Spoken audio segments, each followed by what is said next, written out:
Hello, hello la team Medical Medium. Nous voici pour un nouvel épisode. Je vous propose donc deux résumés issus du podcast Anges, démons et outils spirituels de Medical Medium par Anthony William. J'ai réuni les deux chapitres dans cet épisode. Il y aura la partie démons et voix et la partie les démons tapis dans la souffrance. Mon objectif est de rendre ces enseignements accessibles aux francophones en vous transmettant les points essentiels abordés dans cet épisode. Avant de commencer, je me présente brièvement. Je suis Pauline, la fondatrice de l'application mobile Spark Mindset, pour créer et écouter vos playlists d'affirmations positives pour reprogrammer votre subconscient. Très prochainement, vous pourrez également y enregistrer vos prières aux anges ainsi que vos méditations, et il y aura d'autres surprises à venir. J'ai récemment découvert les enseignements de Medical Medium et ils ont profondément résonné en moi. C'est ce qui m'a motivé à les traduire et à les partager pour en faciliter l'accès à la communauté francophone.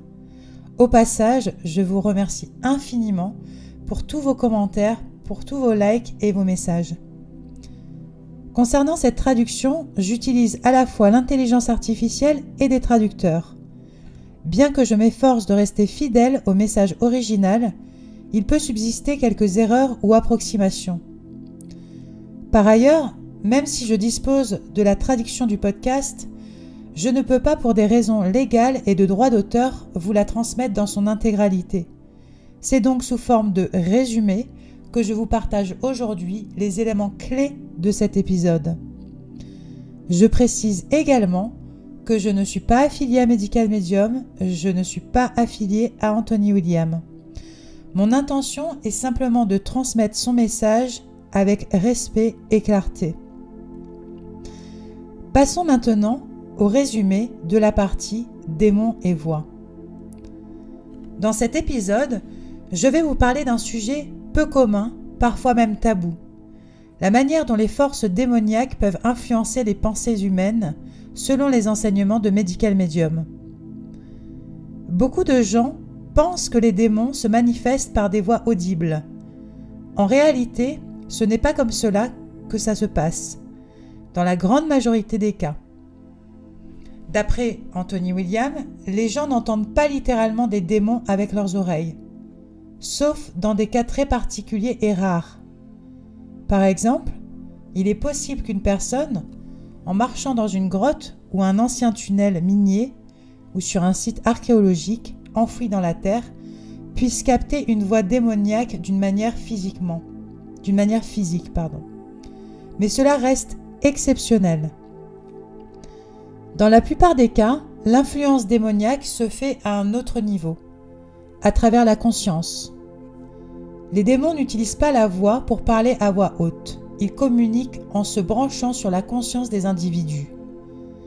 Ils accèdent à la conscience et au subconscient pour transmettre des pensées, influencer les émotions et amplifier les tendances déjà présentes dans l'esprit d'une personne. Il est important ici de faire la distinction entre ses propres pensées et celles qui peuvent être influencées par une entité extérieure. On peut avoir des pensées négatives ou contradictoires sans que cela vienne d'un démon. Nos pensées sont parfois simplement le fruit de nos expériences, de notre environnement ou des paroles qu'on a entendues dans le passé. Mais dans certains cas, les pensées que l'on croit être les nôtres sont en réalité injectées ou amplifiées par des entités démoniaques. Anthony William explique que certaines personnes entendent des voix dans leur tête, pas de façon auditive mais mentale, et que ces voix peuvent générer énormément de stress. Dans ces situations, il se peut que des démons utilisent la conscience comme une passerelle pour envoyer des messages. Cela ne signifie pas que toutes les pensées stressantes viennent de démons, bien au contraire. Dans la majorité des cas, les gens sont simplement pris dans leur propre boucle mentale, leurs peurs, leurs doutes, leurs angoisses. Mais ce qui complique les choses, c'est que certaines de ces pensées peuvent avoir été provoquées ou stimulées par d'autres personnes. Et ces personnes peuvent-elles être sous l'influence d'énergie démoniaque? Par effet de ricochet, une personne peut donc se retrouver parasitée par une influence indirecte.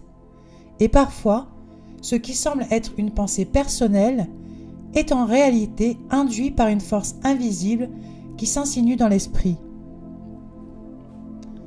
Un exemple concret donné par Medical Medium, c'est lorsqu'une personne commence à penser « je devrais tuer quelqu'un ». Dans ce cas, il y a de fortes chances qu'un démon soit derrière cette pensée. Ce n'est pas forcément une obsession, cela devient obsessionnel si la personne a déjà au fond d'elle un désir de passer à l'acte. Et c'est justement là qu'un démon va intervenir en nourrissant cette pulsion, en la renforçant, en la répétant encore et encore dans l'esprit de la personne. Les démons peuvent aussi pousser une personne à envisager de faire du mal à ses enfants.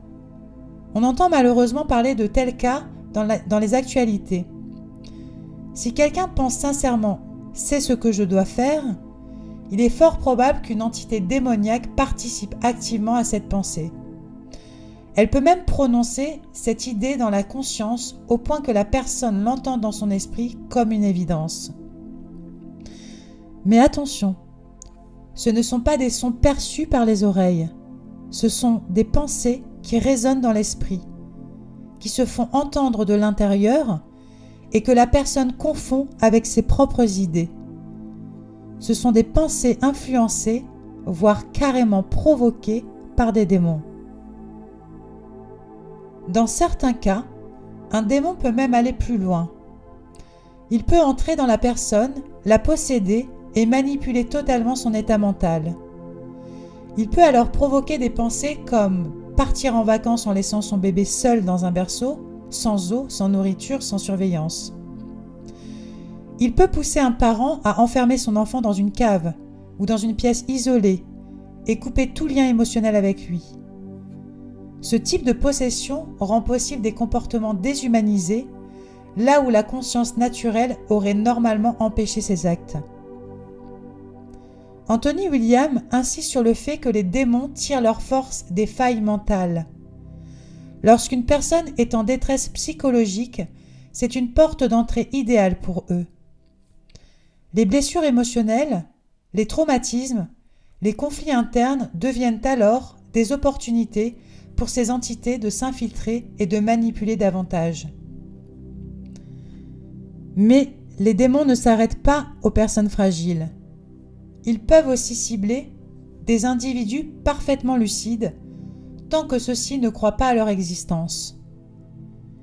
Car c'est l'un des grands avantages des démons, ils peuvent agir plus librement lorsque personne ne se doute de leur présence. Leur objectif est clair, faire en sorte que la vie d'une personne soit difficile du début à la fin, sans jamais qu'elle comprenne ce qui se passe vraiment, ni qu'elle découvre leur influence. Medical Medium explique aussi que ces entités peuvent se transmettre de génération en génération, dans une lignée familiale, sans que personne n'en soit conscient. Cela leur permet d'agir sur le long terme, en provoquant des schémas répétitifs, des tragédies, des comportements destructeurs qui semblent inexplicables. Enfin, Anthony William aborde le cas le plus extrême, lorsqu'un démon agressif et puissant prend le contrôle d'une personne déjà très instable, tourmentée et nourrissant des pulsions violentes. Ce type de possession peut mener à des actes tragiques, une personne qui saisit un couteau et attaque des inconnus par exemple. Et malheureusement, ce genre d'attaque est devenu tellement fréquent que l'on en entend parler presque quotidiennement dans l'actualité. Il ne se passe pas une seule journée, ni une seule heure, sans qu'une personne quelque part sur la planète ne poignarde intentionnellement une autre personne. Voilà ce qu'enseigne Medical Medium à propos des influences démoniaques et de leur mode d'action sur la conscience humaine. Ces informations peuvent sembler dérangeantes, mais elles ouvrent aussi une porte de compréhension sur des comportements que l'on peine parfois à expliquer autrement. Passons maintenant au deuxième résumé. Les démons tapis dans la souffrance. Dans le domaine du bien-être et de la guérison, nous entendons souvent parler de souffrance physique ou émotionnelle. Cependant, une dimension de cette souffrance est rarement abordée: l'influence des forces invisibles sur notre état mental et physique. Medical Medium propose une perspective fascinante et parfois déroutante sur la souffrance. Selon lui, nos douleurs émotionnelles et physiques, nos addictions et nos luttes intérieures peuvent ne pas être uniquement des conséquences de nos expériences personnelles, mais aussi le fruit d'entités démoniaques qui influencent nos pensées et comportements. Pour comprendre pleinement cette approche, il est essentiel de reconnaître que la souffrance humaine, dans son aspect spirituel, peut être exacerbée par des forces invisibles et que ces forces peuvent jouer un rôle majeur dans le déclenchement ou l'aggravation de comportements autodestructeurs, d'addictions, voire de pensées suicidaires. Cette analyse nous amène à reconsidérer la manière dont nous abordons la guérison, non seulement en termes physiques, mais aussi en termes spirituels et émotionnels. Les démons et la souffrance psychologique. Les enseignements de Medical Medium sur l'influence des démons nous invitent à regarder au-delà des troubles internes classiques comme l'anxiété, la dépression ou le stress. Il met en lumière l'idée selon laquelle ces démons sont des entités qui se nourrissent de notre souffrance.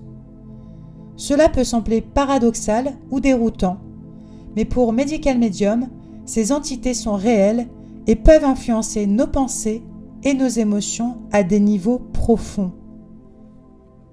Prenons l'exemple d'une personne qui se livre à l'automutilation, comme le fait de se couper. Selon Medical Medium, ces comportements ne sont pas uniquement le produit de la douleur émotionnelle ou d'un déséquilibre interne, mais peuvent aussi être alimentés par des entités invisibles. En effet, lorsque quelqu'un se coupe, la douleur physique génère une montée d'adrénaline, qui crée un soulagement temporaire de la souffrance émotionnelle. Ce soulagement est instantané, mais il est également addictif. Cela masque la douleur et la personne se retrouve piégée dans un cycle de destruction.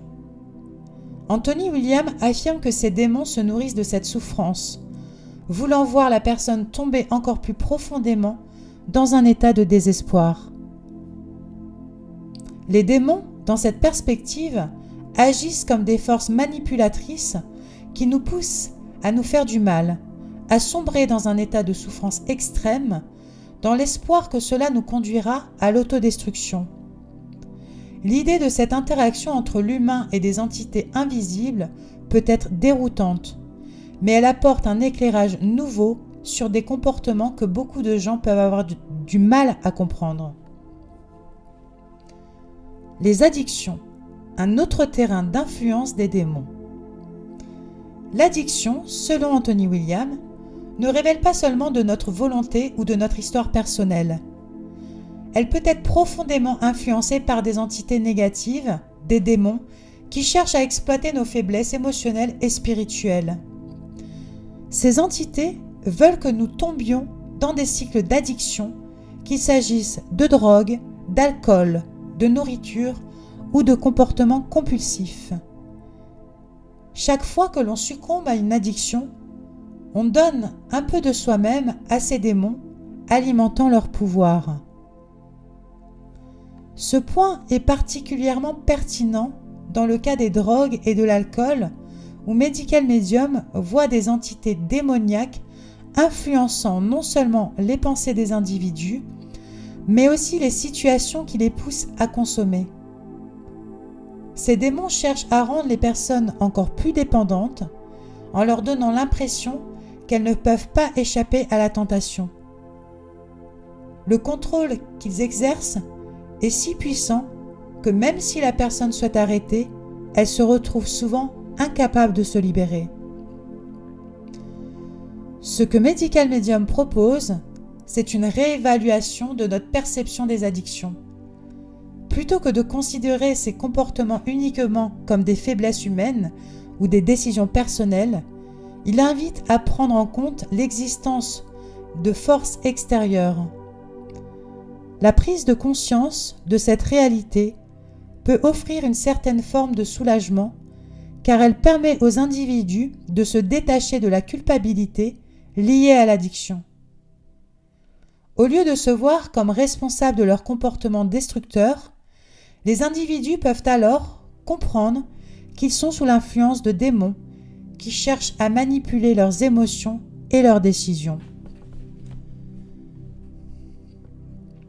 Le suicide, la pression des démons sur la volonté humaine. Le suicide est un sujet extrêmement délicat et les enseignements de Medical Medium offrent une nouvelle perspective sur ce phénomène tragique. Selon lui, le suicide n'est pas uniquement le résultat d'une profonde dépression ou d'un désespoir personnel, mais peut être aussi influencé par des entités démoniaques qui alimentent des pensées suicidaires. Ces démons, en poussant une personne dans un état de souffrance intense, l'incitent à penser que la mort est la seule issue à sa douleur. Cependant, Anthony William insiste sur le fait que ce n'est pas la personne elle-même qui désire vraiment mourir, mais plutôt les démons qui créent une illusion de désespoir. Lorsqu'une personne commence à envisager le suicide, souvent ces pensées ne viennent pas de manière rationnelle. Elles surgissent soudainement, souvent dans des moments de grande douleur émotionnelle ou psychologique, et peuvent être amplifiées par des démons qui cherchent à les ancrer profondément dans l'esprit de la personne. Medical Medium nous enseigne que ces entités invisibles peuvent pousser une personne à faire un acte irréversible sans que cette personne ait l'intention consciente de le faire. Il est donc crucial de comprendre que ces pensées suicidaires ne sont pas forcément un reflet de la réalité intérieure de la personne, mais un produit de l'influence démoniaque. Prendre conscience de cette influence peut être un premier pas puissant vers la guérison en permettant à la personne de se détacher de l'idée que ses pensées proviennent uniquement d'elle-même. Les démons de l'arbre généalogique, une transmission générationnelle. Un autre concept central dans les enseignements d'Anthony William est celui des démons de l'arbre généalogique. Ce terme fait référence aux entités démoniaques qui sont transmises de génération en génération au sein d'une famille. Ces démons sont souvent liés à des traumatismes non résolus, des comportements destructeurs ou des schémas familiaux d'abus, de négligence ou de souffrance. Ils peuvent se manifester sous différentes formes, telles que des addictions, des maladies mentales ou des conflits familiaux incessants. Il nous explique que ces démons peuvent sauter des générations, affectant une personne sans qu'elle en soit consciente. Par exemple, une personne peut ne pas être directement impliquée dans un événement traumatique du passé de sa famille, mais elle peut néanmoins être affectée par l'énergie négative laissée par ces événements. Ces démons cherchent à perpétuer des schémas de souffrance à travers les générations en influençant les pensées, les émotions et les actions des membres de la famille. L'idée que ces démons peuvent être hérités de génération en génération offre une nouvelle perspective sur les difficultés personnelles.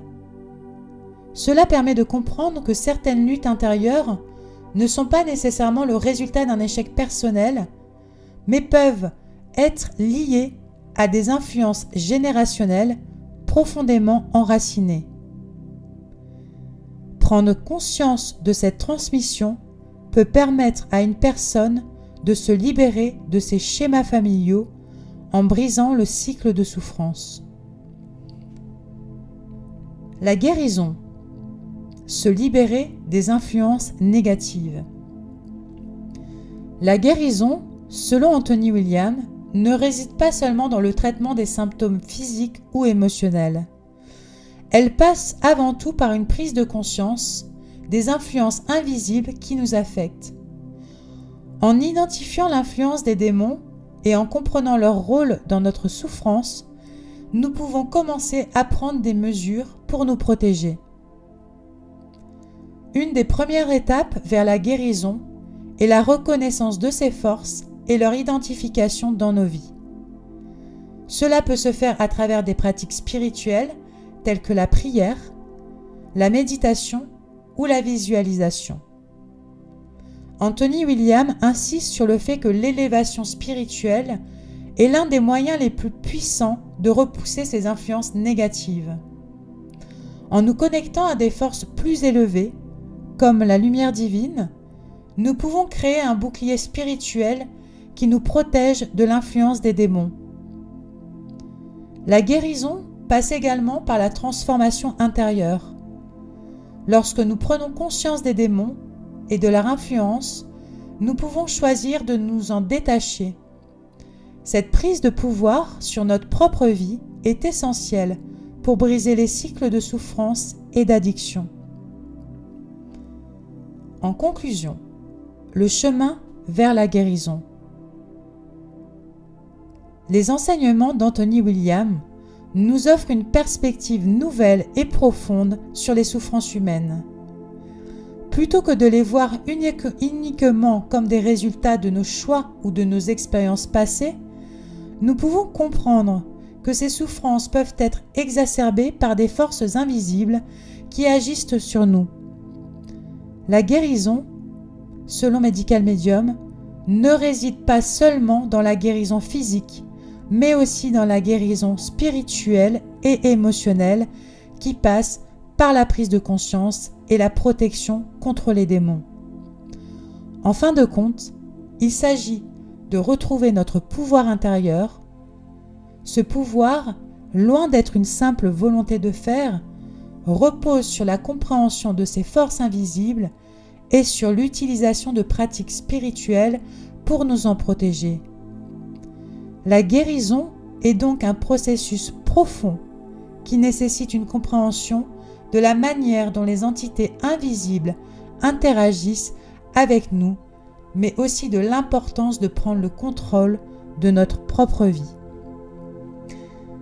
C'est la fin de ces deux résumés. J'espère que ça vous aura plu. Mettez-moi un petit like, n'hésitez pas à me mettre des commentaires et on se retrouve pour la suite. À très bientôt. Bye bye.